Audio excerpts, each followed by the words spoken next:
국제 위기 속의 국가 생존 전략이라고 생각합니다. 생존. 예, 네. 국제 위기 속의 국가 생존 전략을 어떻게 펼 것이냐, 그걸 펴기 위한 제도적 계획을 어떻게 할 거냐, 무슨 개헌도 포함이 되는 개헌도 거고. 포함해서.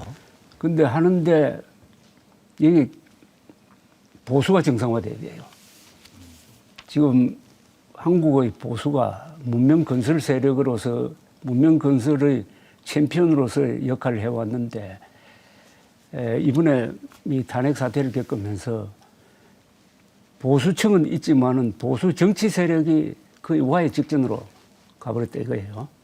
그래서 이번 국민의힘 경선 과정에서 과연 보수 정치 세력이 재건될 수 있느냐 하는 노선 투쟁을 해야 된다고 봅니다. 그래서 간단하게 이야기하면은 친윤 세력과 반윤 세력이 치열하게 붙어가지고 반윤 진영에 있는 사람이 대통령 후보로 나와야 이번 대선이 의미 있는 대선이 될 것이다. 안 그러면은 결국 친윤 후보가 나오면은 이번 대선의 주제는 뭐 국가 생존 전략이고 뭐고 그게 아니고 또 탄핵이 옳았느냐 계엄이 옳았느냐 그걸로 시비를 붙을 것 아닙니까?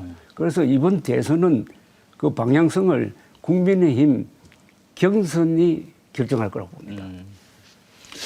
저는 이제 시대정신 질문이 그 무슨 중요한 선거 있을 때마다 늘상 언론에서 그렇죠. 네. 그 물어보거든요. 좋아하는 제목입니다. 예. 네. 근데 그게 5년 대통령 선거 5년마다 하는데 5년 만에 바뀌는 거면 그게 시대정신일 리가 없죠.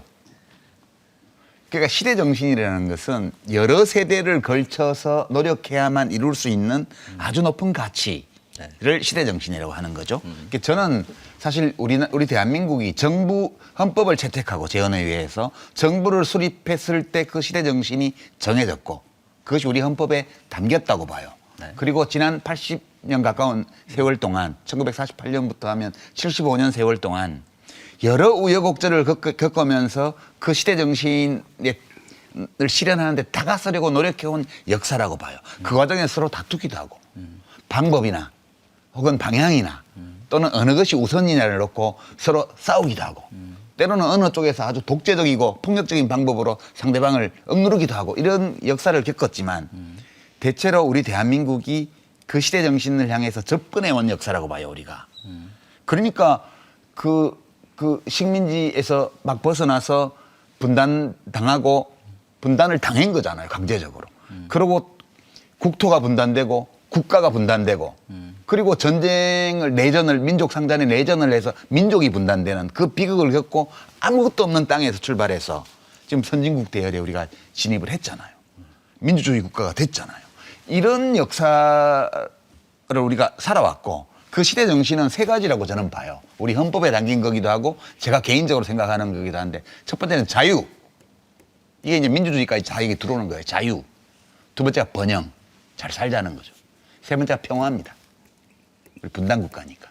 그러니까 자유, 번영, 평화 이 세 가지가 헌법을 제정하고 정부를 수립한 때부터 우리가 설정한 시대 정신이라고 봐요. 그리고 이제 이 시대 정신의 범위 안에서 뭐 박정희 대통령 같은 경우는 번영 거기에 올인한 거죠.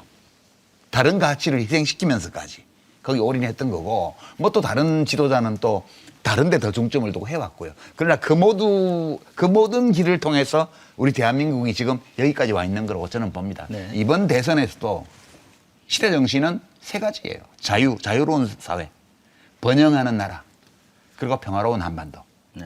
이 세 가지가 저는 변함없는 시대 정신이다. 이렇게 생각하고 이 세 가지를 잘할 수 있는 지도자를 우리가 또 잘할 수 있는 정당을 그렇게 지지해서 새로운 정부를 또 세워서 그 정부가 또 다 잘한다는 보장은 없죠. 그런 보장은 어디에도 없는 거지만 그래도 우리가 최선을 다해서 노력해보는 새로운 기회가 60일 안에 찾아온다. 저는 그렇게 봅니다.